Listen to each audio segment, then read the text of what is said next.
नमस्कार मित्रों। वैसे तो यक्षिणियाँ, अप्सराएँ बहुत सारा कार्य साधक के पक्ष में करती हैं या जिसको साधक चाहता है वह उसकी सहायता करती हैं। परंतु फिर भी अलग-अलग यक्षिणियों और अप्सराओं का कार्य कुछ और भी रहता है।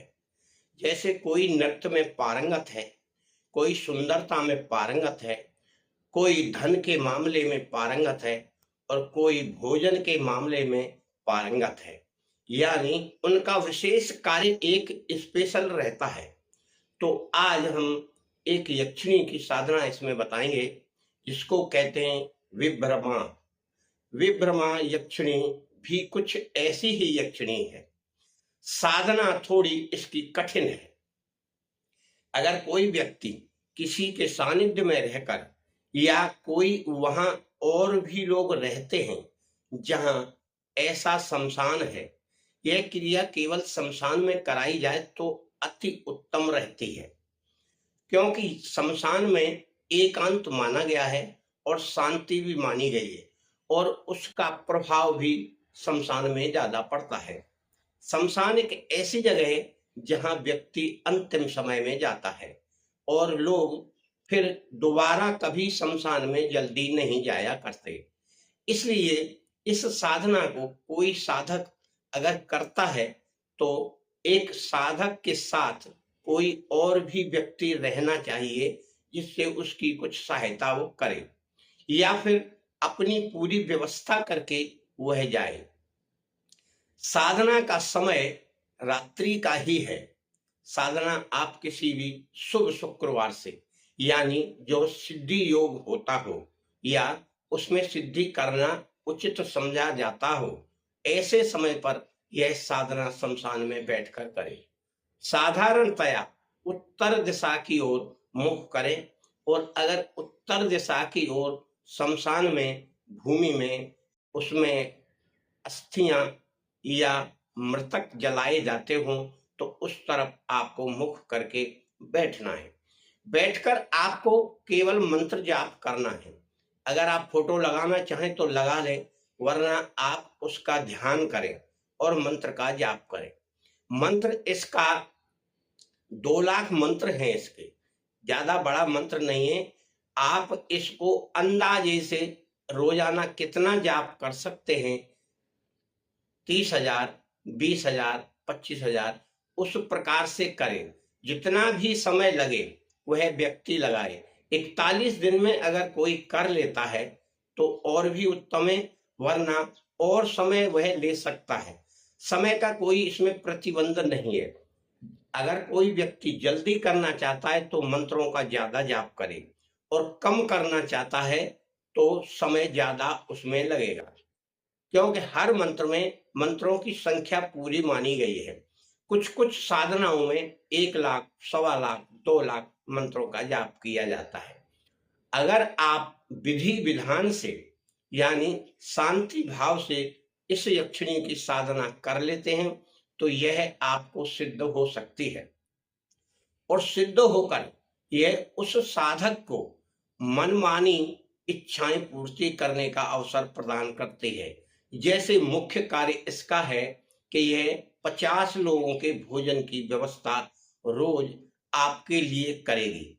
चाहे आप जिस कार्य के लिए कराएं, या तो आप कोई भंडारा कराएं रोजाना या फिर आप कोई ऐसा कार्य करें जहां लोगों को खाने की जरूरत हो। यह उचित कार्य आप तभी कर सकते हैं जब वह आपके ऊपर प्रसन्न हो जाए। प्रसन्न कब होगी? जब उसके मंत्र पूरे होंगे, तभी वह आपको महसूस होने लगेगी और महसूस हो तब आपको लोटे का जल उसके चरणों में डालें, थोड़े पुष्प डाल दें, यानी उसके सम्मान में आपको यह क्रिया करनी है और उनसे बोलना है कि जब मैं याद करूं तब आप मेरे सम्मुख होकर मेरी मनोकामना या मेरे सम्मुख होकर उस समस्या का निदान करें। इस प्रकार की क्रिया आप जब कर लेंगे तो वह आपसे संतुष्ट होकर वह सारा कार्य करेगी और आप जब भी चाहेंगे उस कार्य के लिए आपको रास्ता दिखाएगी, बताएगी। मित्रों, कहीं से भी कोई भी व्यवस्था कैसे होती है यह जानना आपके लिए जरूरी नहीं है। आपकी व्यवस्था होगी, वह कैसे करेगी यह उसके ऊपर निर्भर करता है। उचित मार्ग द्वारा ही करेगी, ऐसा कोई कार्य नहीं करेगी जो अनुचित हो। केवल आप प्रसन्न रखने के लिए हमेशा फिर कम से कम एक माला का जाप करना होगा।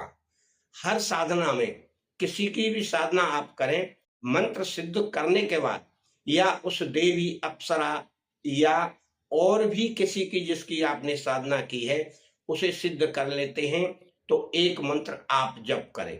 अगर एक मंत्र आप नहीं जप कर सकते हैं यानी एक माला का, तो शुभ मुहूर्त पर कम से कम बीच बीच में आप मंत्रों का जाप किया करें और उसको याद किया करें।